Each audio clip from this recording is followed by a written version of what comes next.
Halo semuanya, perkenalkan nama saya Abdurrehan Wijaya. Saya dengan NIM C24012211105 bakalan menjelaskan pengalaman saya tentang praktikum jenis makanan di Laboratorium Biologi Perikanan Institut Pertanian Bogor, Fakultas Perikanan dan Ilmu Kelautan, Manajemen Sumber Daya Perairan.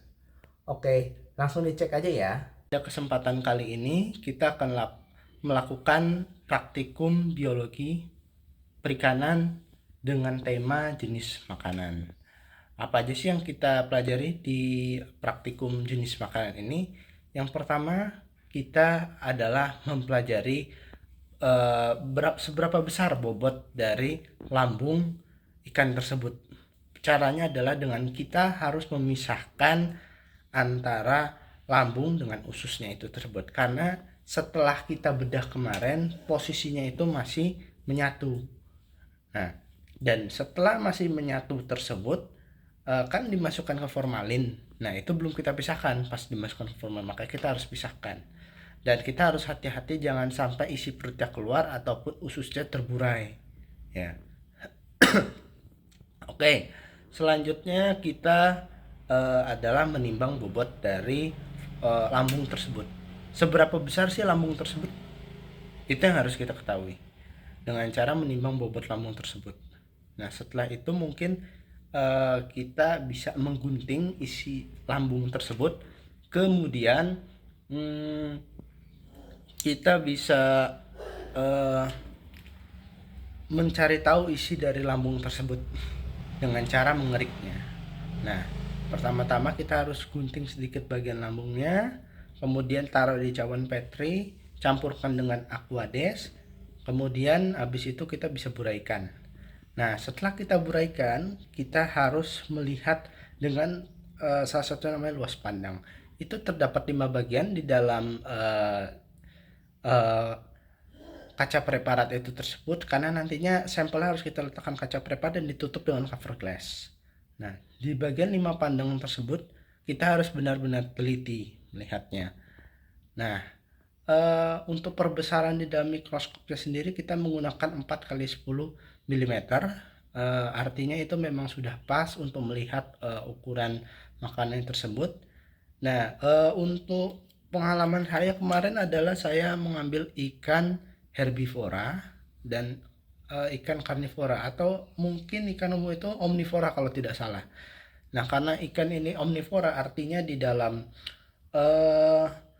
isi perut itu bermacam-macam. Nah, setelah kita mati dengan mikroskop ada beberapa apa kami menyebutnya itu organisme yang ternyata ditemukan itu. Jadi bukan hanya nexton, bentos, entos dan detritus saja gitu.